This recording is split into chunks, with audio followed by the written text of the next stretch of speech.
Hi friends, welcome back to Anu Vijay Kannada vlogs.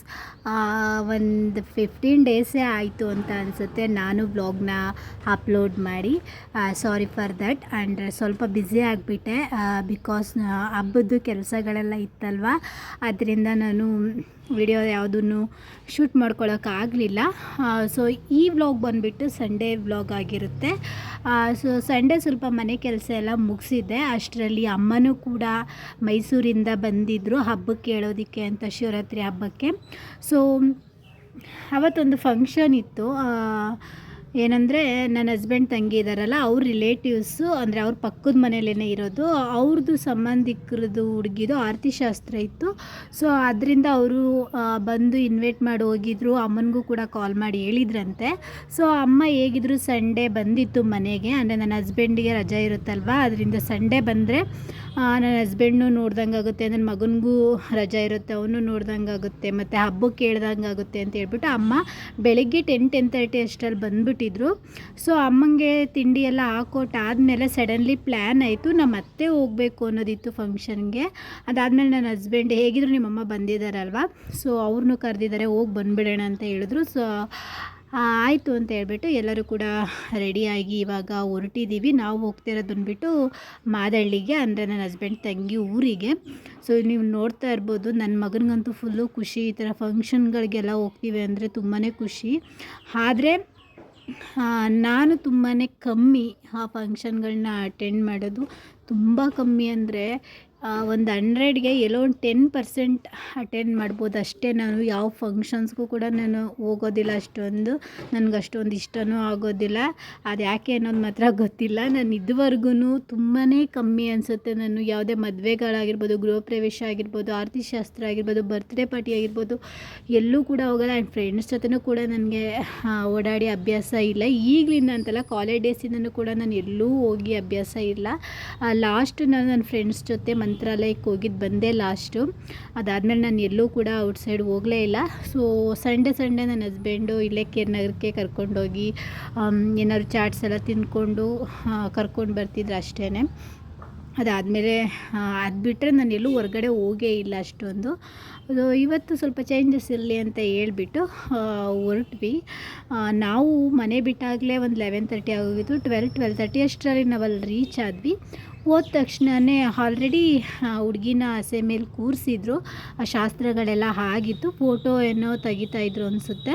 So ನಾವು ಹೋಗಿ ಸ್ವಲ್ಪ ಹೊತ್ತು ಅಲ್ಲಿ ಕೂತಿದ್ದು, ಅಲ್ಲೆಲ್ಲರನ್ನೂ ಮಾತಾಡಿಸಿ ಊಟಕ್ಕೆ ಹೋದ್ವಿ. ಊಟ ಅಂತೂ ನಂಗೆ ನಿಜವಾಗ್ಲೂ ತುಂಬಾ ಇಷ್ಟ ಆಯಿತು. ತುಂಬ ಚೆನ್ನಾಗಿ ಮಾಡಿಸಿದ್ರು ಕೂಡ ಊಟನ.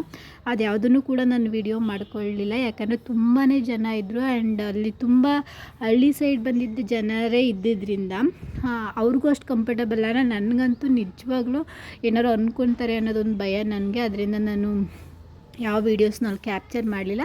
ಇಲ್ಲಿ ನೋಡ್ತಾ ಇರ್ಬೋದು, ಸ್ವಲ್ಪ ಮಾತ್ರ ವೀಡಿಯೋಸ್ನ ಮಾಡ್ಕೊಂಡಿದ್ದೀನಿ, ಅದನ್ನು ನಾನು ನಿಮ್ಮ ಜೊತೆ ಶೇರ್ ಮಾಡ್ತಾ ಇದ್ದೀನಿ. ಆ್ಯಂಡ್ ಇನ್ನೂ ಯಾರೆಲ್ಲ ನನ್ನ ಚಾನೆಲ್ನ ಸಬ್ಸ್ಕ್ರೈಬ್ ಮಾಡಿಲ್ಲ, ದಯವಿಟ್ಟು ಸಬ್ಸ್ಕ್ರೈಬ್ ಮಾಡ್ಕೊಂಡು ವೀಡಿಯೋಸ್ನ ನೋಡಿ. ಇಲ್ಲಿ ನೋಡ್ತಾ ಇರ್ಬೋದು, ತುಂಬ ಜನ ಇದ್ದರು. ಆ್ಯಂಡ್ ಮನೆ ಹತ್ರನೇ ಅವರು ಮಾಡಿದ್ರಿಂದ ತುಂಬ ಚೆನ್ನಾಗಿ ಡೆಕೋರೇಷನ್ ಎಲ್ಲ ಮಾಡಿದರು. ನನಗೆ ಡೆಕೋರೇಷನ್ ಎಲ್ಲ ತುಂಬ ಚೆನ್ನಾಗಿ, ತುಂಬ ಸಿಂಪಲ್ಲಾಗಿ ಇಷ್ಟ ಆಯಿತು. ಆ್ಯಂಡ್ ತುಂಬ ಒಳ್ಳೆ ಜನಗಳು ಕೂಡ, ತುಂಬ ಚೆನ್ನಾಗಿ ಮಾತಾಡಿಸ್ತಾರೆ. ಎಲ್ಲೇ ಹೋದರೂ ಅಷ್ಟೇ, ಮೇನ್ ಕೇಳೋದು ಜನ ಮಾತಾಡ್ಸೋದನ್ನೇ ಅಲ್ವಾ. ಸೊ ಅವ್ರು ತುಂಬ ಚೆನ್ನಾಗಿ ಮಾತಾಡ್ಸಿದ್ರು, ತುಂಬ ಖುಷಿಯಾಯಿತು. ಹಾಗೆ ಚಂದು ಮನೇಲಿ ಸ್ವಲ್ಪ ಹೊತ್ತಿದ್ದು ನಾವು ಅಮ್ಮನ್ನ ಅಲ್ಲಿಂದನೇ ಮೈಸೂರಿಗೆ ಬಸ್ ಹತ್ತಿಸಿ ನಾವು ವಾಪಸ್ ರಿಟರ್ನು ಕೇರ್ ನಗರಕ್ಕೆ ಬಂದ್ವಿ.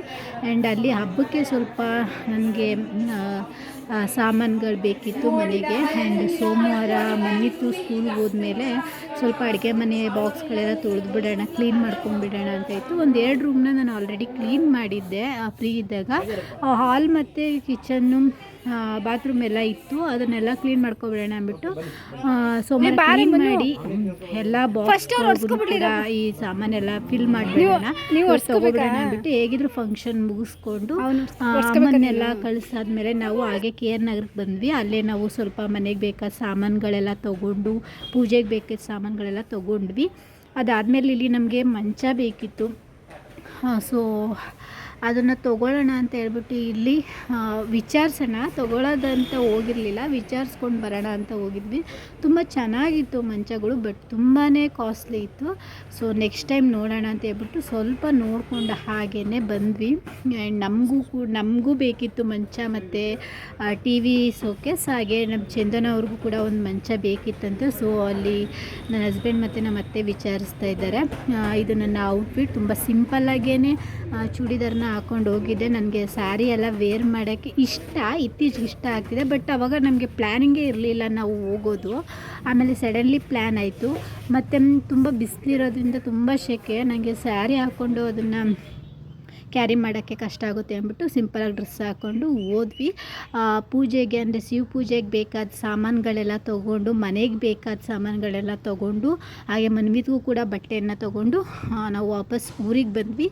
ನನ್ನ ನೆಕ್ಸ್ಟ್ ಬ್ಲಾಗು ನಾವು ಹೇಗೆ ಶಿವರಾತ್ರಿನ ಸೆಲೆಬ್ರೇಟ್ ಮಾಡ್ತೀವಿ, ಏನೆಲ್ಲ ಮಾಡ್ತೀವಿ ಅನ್ನೋದನ್ನು, ಅಂದರೆ ಶಿವರಾತ್ರಿ ಹಬ್ಬದ ದಿನ ಏನೆಲ್ಲ ನಾವು ಪೂಜೆಗೆ ತರ್ತೀವಿ, ಪೂಜೆನ ಹೇಗೆಲ್ಲ ಮಾಡ್ತೀವಿ, ಹೇಗೆ ಸೆಲೆಬ್ರೇಟ್ ಮಾಡ್ತೀವಿ ಅಂತ ನೆಕ್ಸ್ಟ್ ವೀಡಿಯೋದಲ್ಲಿ ನಿಮ್ಮ ಜೊತೆ ಶೇರ್ ಮಾಡ್ಕೊಳ್ತೀನಿ.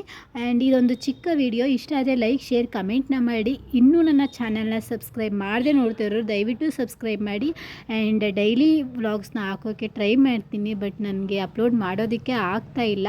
ನಾನು ಕ್ಲೀನಿಂಗ್ಸ್ ವೀಡಿಯೋ, ಅಂದರೆ ಮನೆ ಕ್ಲೀನಿಂಗ್ ಮಾಡೋ ವಿಡಿಯೋ ಯಾವುದೂ ಕೂಡ ನಾನು ಅಪ್ಲೋಡ್ ಮಾಡಿಲ್ಲ. ನನಗೆ ಅದು ಯಾಕೋ ಮಾಡೋದು ಬೇಡ ಅನ್ನಿಸ್ತು, ಸೊ ಮಾಡಿಲ್ಲ ಅಷ್ಟೇ. ಫುಲ್ ಡೀಪ್ ಕ್ಲೀನಿಂಗ್ ಆಗೋಗಿದೆ ಮನೆ ಹಬ್ಬಕ್ಕೆ ಅಂತ, ಅದು ಯಾವುದೂ ವೀಡಿಯೋ ಮಾಡ್ಕೊಂಡಿಲ್ಲ. ಈ ವಿಡಿಯೋ ನಾನು ಇಲ್ಲಿಗೆ ಎಂಡ್ ಮಾಡ್ತಿದ್ದೀನಿ. Thank you for watching.